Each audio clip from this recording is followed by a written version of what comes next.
Good morning and welcome everyone. I'm Joe Witt, President and CEO of the MBA. I want to welcome you to this edition of the MBA Banking Buzz.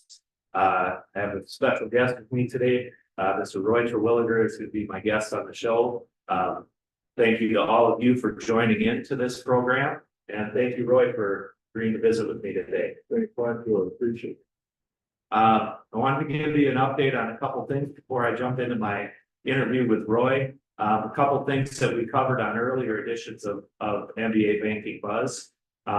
First, I'll start with the MBA's lawsuit against the FDIC.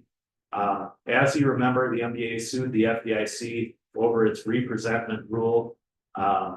We felt that it was an example of regulatory overreach, so we ended up suing the FDIC. The FDIC responded to that lawsuit by filing a motion to dismiss the suit. And we were very, very surprised when the judge granted that motion to dismiss. We consider this to be just a minor setback. We still think we have a very good case. We still think we're going to prevail in the end. So the MBA has decided to file an appeal with the 8th Circuit Court of Appeals in this particular case. Our first brief on that appeal is due coming up next week on July 25th. After that, the FDIC will have a chance to give their answer to our brief that we file. And then we get the third chance. We get to file another brief that responds to the FDIC's and gives us another chance to make our points. We're very confident that we're going to win on this appeal. And we're very excited that we have this opportunity to continue with our lawsuit. Still believe in the merits of it. And like I said, we believe we're in a really good spot. So I'm very pleased to report that. The MBA Board of Directors was supportive of this. We got their approval when we decided to file the case. We also got their approval when we decided to appeal. So very excited about that news. Second, I wanted to give you an update on another lawsuit we were involved in. One of our member banks was involved in an agricultural lending case. They asked the MBA to file an amicus brief to support them in that lawsuit, and we ended up filing that brief on their behalf. In that case, the bank had won at the trial court level, and the other side had decided to appeal. And I'm happy to report that the Minnesota Court of Appeals sided with the bank and confirmed the lower court's decision in that particular case. Really good news for every bank in Minnesota that does some agricultural lending. The case involved grain fronting, which is where is a type of fraud where the owner of the grain has somebody else sell the grain to try and hide the proceeds from their bank. In that type of fraud situation, the court has confirmed that the buyer of the grain is on the hook for any fraud, including a grain fronting situation. So really, really good news for the bank that's involved, and again, all the other banks that do agricultural lending. We believe that it was the right decision. The Uniform Commercial Code is squarely in favor of the lender in this particular situation. So as long as you have properly perfected your security interest in the farm products, and as long as you have filed your CNS filing, you're going to be in a really good position if one of these types of frauds happens and involves one of your lenders. So really good news. Happy that they got that result. Pleased that we were able to help get there by filing that brief. All right, so with that as an introduction, let me get on to today's topic. Thank you again for joining me, Roy. I have known Roy for basically my entire career at the MBA. I've worked here for 28 years now, basically known him that entire time.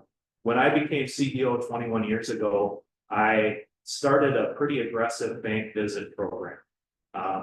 I wanted to visit with every single one of our member banks at least once every 3 years. Great program. We've been doing it for years and it's working out really well, but it is an aggressive program. So Roy is helping us out here at the MBA by helping me by taking on a bunch of those bank visits. I really appreciate that. Doing a great job for us. And it helps me out quite a bit. Roy has been in banking for 60 years. So I wanted to have a conversation with him here today about how he got started in banking, what are his best memories in banking and that type of thing. So, Roy, why don't you tell us a little bit about yourself? You grew up in South Dakota. Grew up in a small town of 100. And then we moved to a town seat in Madison, South Dakota. Went to high school there and then went to the University of South Dakota in Virginia.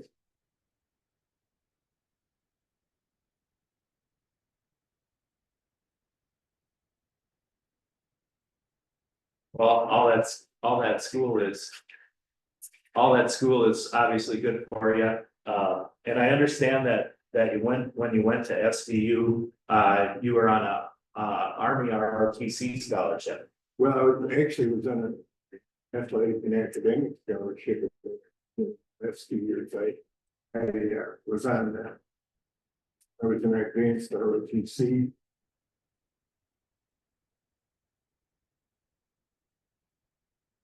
Not like an NIL today, but it was good. Absolutely. So tell me how that Army ROTC scholarship worked. I think you had to do some service after you got out of school. For in exchange, I was commissioned second lieutenant.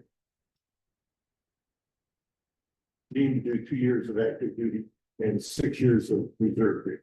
Right. And I ended up being stationed in the Army in Minneapolis, St. Paul Army Air Defense Command. So that's how I ended up in Minnesota. Excellent. So what did you do here in Minnesota as part of your duty? There were 4 missile batteries. The Army Air Defense Command, the surface air missile. There were 4 of those. Side of the Twin Cities. I was the exec officer of the missile battery in Farmington, Northview. I would set up at nights with the other people and we would watch practice radar bombing runs from the new Air Force Station that came down and pretend they were bombing the Twin Cities. And we would pretend like we were shooting them up. That's forever. No, I never knew that there was one of those batteries in Minnesota. I didn't know you had a couple of those here, but so what year was that? What time was that? Well, in 1961, 60.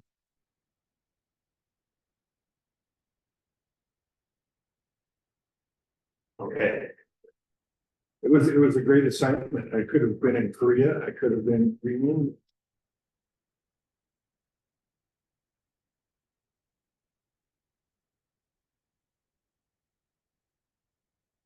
That's a bonus for sure. So thinking back, of course, that was kind of the height of the Cold War, especially after Cuba decided to cozy up to Russia and Bay of Pigs and all that stuff. So there were very real threats at that time. There were, and one of the worst things that happened during that time, Cubans put their missiles in. Russians put their missiles in Cuba. I happened to be on leave of hunting pheasants in South Dakota. I had to come back from hunting pheasants so I could escalate it. So that was a real crisis. Yeah, that was a major deal. So with your military service behind you, and I know you did some reserves work too, but now you had to get another job, and that's when you got your first start at banking. And I understand you started not at a bank but in an association. Yes, I started as the secretary of the South Dakota Bankers Association.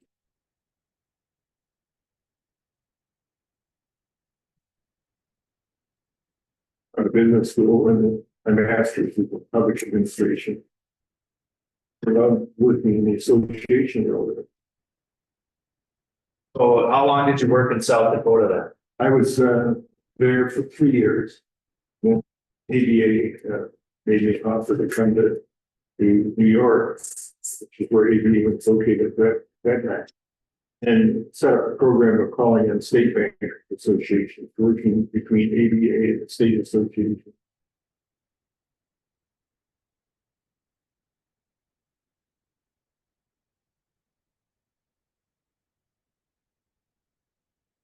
That for one thing, I traveled all 50 states, and also they gave me the same lead coordinator with the International Monetary Conference, which is 125 largest bank CEOs. And so I was traveling considerably. Yeah. And it's nearly every weekend. And that got old because we had 3 kids, and I was never home. Yeah, I mean, I can understand that. My first job after law school, I traveled quite a bit too. When they hired me, they said I'd travel about 30% of the time. It turned into 100%, really. And that is a change. I didn't have the kids at that, but you know, it is. It's just a lot. So I left that job to join the MBA. Best move I ever made. Yeah, well, being involved with the trade association, you get to know so many people and have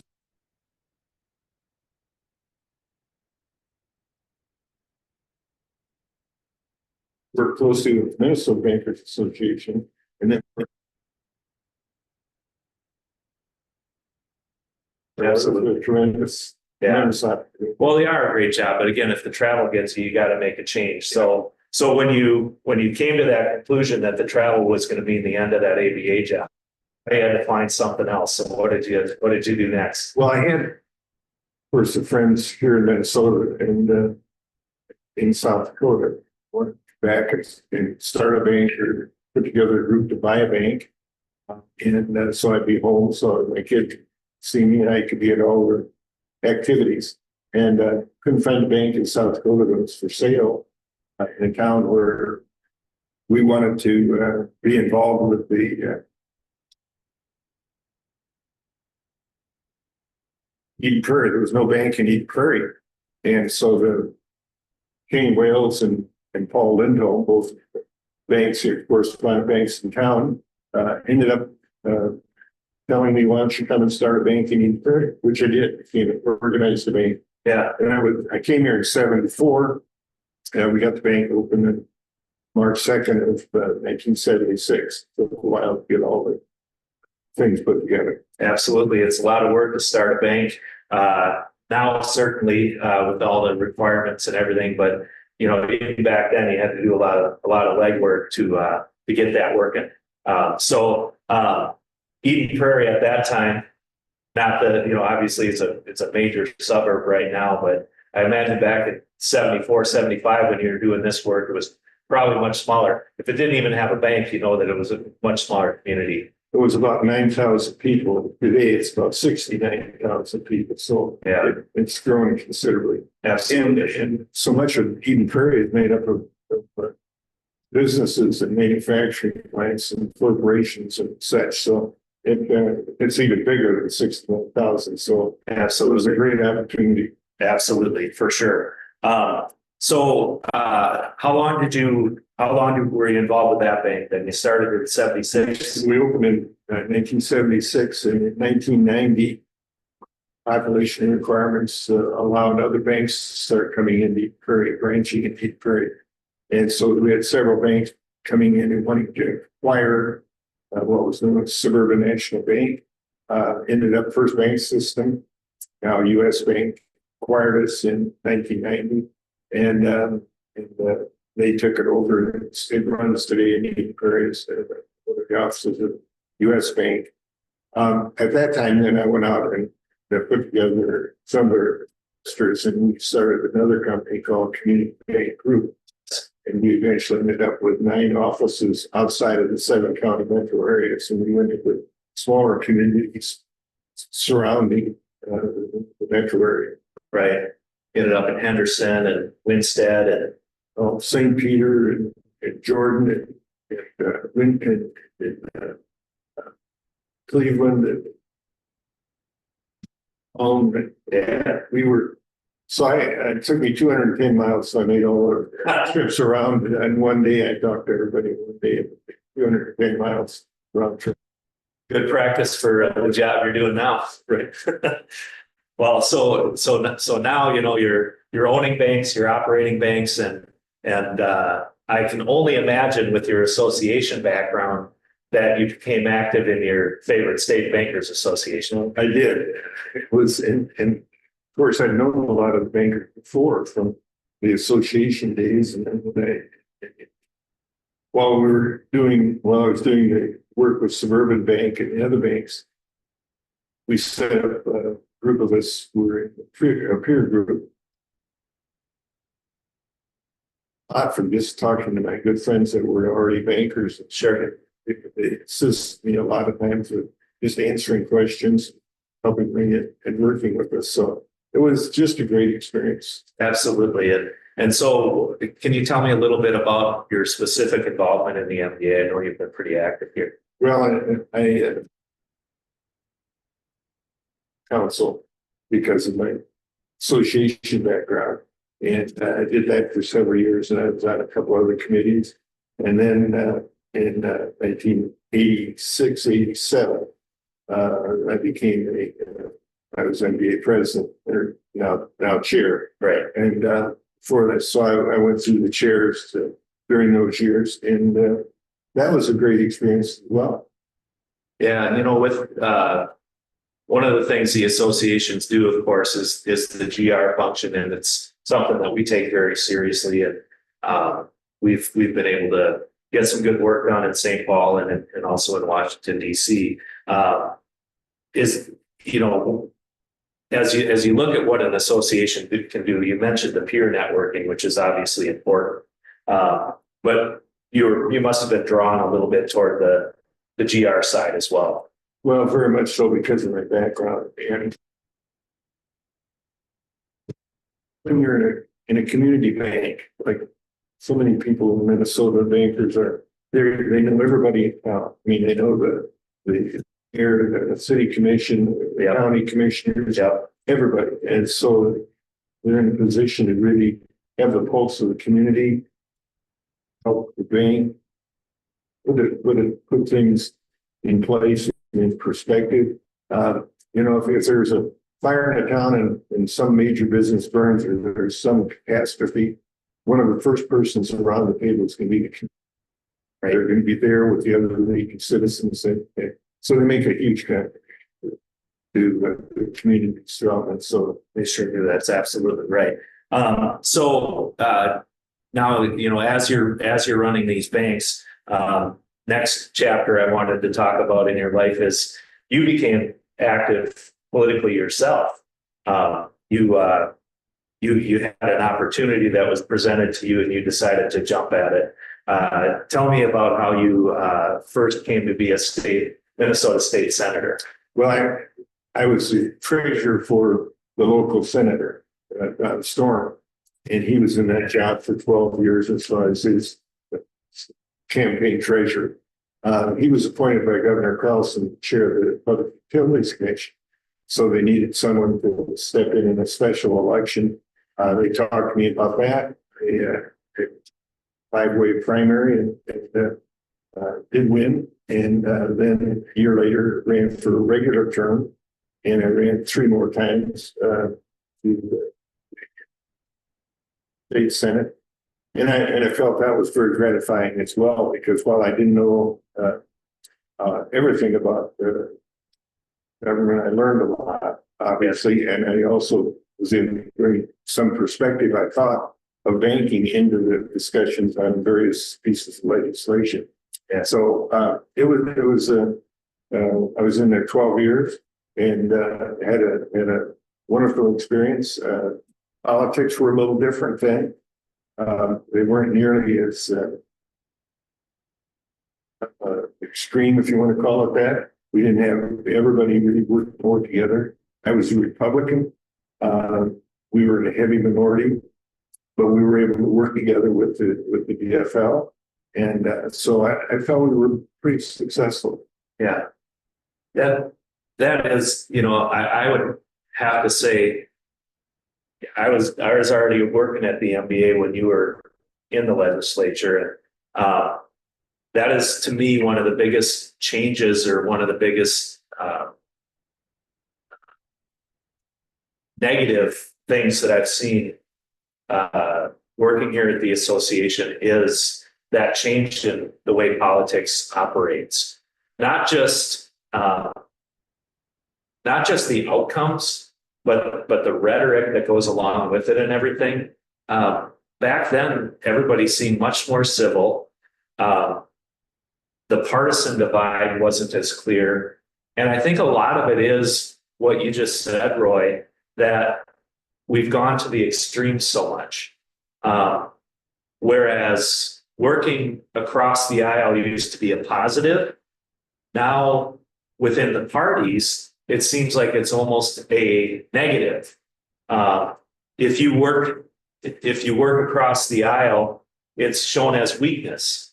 Whereas back then it was positive that you got work done, that you were able to come to some consensus and that you were able to actually get the work of the people done.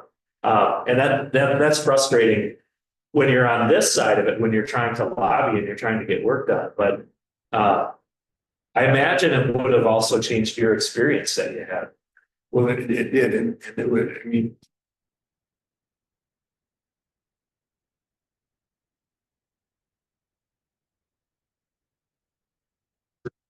legislature. But at the same time, I felt that we couldn't get into big fights on the floor. You instead would go off what they call into the retiring room, which is back room of the behind the legislature, and you would talk, and you would end up with a situation where you would have people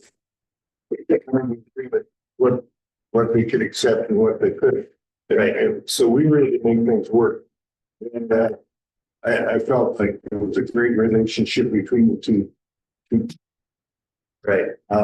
It has, unfortunately, as the margins have narrowed between the two parties, we also ended up with people being fearful of not stating their true convictions because they're afraid that they're going to get in trouble with somebody. Right. But your job as a representative, a senator, whatever, is to represent your constituents, to bring their viewpoint into the discussion. Right. And at that time, I think we did a very good job of doing. It is a sad state of affairs, and we're in an election year again this year, and we're going to see that politics again is going to be kind of nasty as anytime you have a presidential election and everything else. So we'll have to see how everything turns out this year. So getting back to banking, I wanted to ask you a little bit about obviously 60 years that you've been involved in banking now. You must have seen quite a few changes in terms of how banking operates. Maybe you can tell us about some of those changes that you've seen. Well, there were huge changes. We've gone from back room of a bank, every bank having its own back room with 16 pocket proof machines and filling out all the different various forms which we'd buy from Oswald Printing or whoever. And the people, we would type in what the amount was, what the payee was, et cetera, et cetera. And now everything is so much around computerization, automation, and that made a huge difference in streamlining the work that went on within the bank. I think that's one of the biggest changes. What hasn't changed, what really isn't different, is the fact that it's a people business. It's still a necessity of bankers understanding their customers' needs, and banking does a great job of that. Yeah, I think if you go to any community and walk around and talk to people about what's going on, you'll find that they have a great respect for the relationship they have with their community banker. And I believe that that's clear from the smallest community bank to the bigger banks. And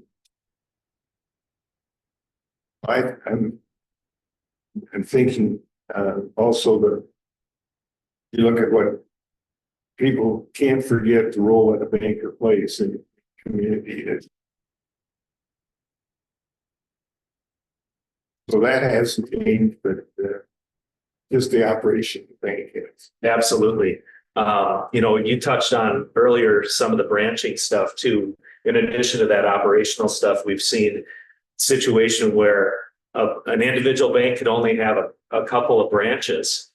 So when you saw a bank group like you had put together, They might have 10 different charters, all with the maximum number of branches they can have in order to get to all the locations they wanted to go. So Minnesota ended up with a lot of bank charters. I think there was 900 at one point. Now we're down to about 250 or something, but that's another pretty major change that's happened over the years too, is some of those structural things. Branching, they were called detached facilities. Every charter could have up to 2 detached facilities, and they had to be certain mile limitations. Right. Then as that changes, as the communities grew and as the banks grew, structural laws changed. And so now you have statewide banks. So right. We have only 250 state banks charters now. Yeah. But at that time we had a lot of offices. Right. Like we had 9 offices in the flagship. Right. And now you'd have them all in one. That's right. And, one of the other things that you and I talked about, sometimes the more things change, the more they stay the same. One of the other things that we talked about was one of our biggest challenges now is competition from credit unions. And I understand that you had some experience with that, way back in the day as well. Well, as mentioned earlier, I started with the South Dakota Bankers Association in 1960. Predecessors prior to my being there was a guy named Carl Baumeier, who was a native Minnesotan, who ran the South Dakota Bankers Association. Great speaker, debate partner of Hubert Humphreys, and he went around the country talking about credit unions and about how there was fairness on the taxation, treatment, etc. And every credit union was a community bond. They were supposed to be there. The laws really haven't changed. They still aren't paying taxes. Right. And as they've gotten bigger, they're bigger than a good number of our community banks. Yes. And they still have the privilege of not having to pay their fair share. And so I think, one of the things that I would hope that sometime we will start to realize that we need to make it, there needs to be a level playing field. Yes. And there hasn't been. Yeah.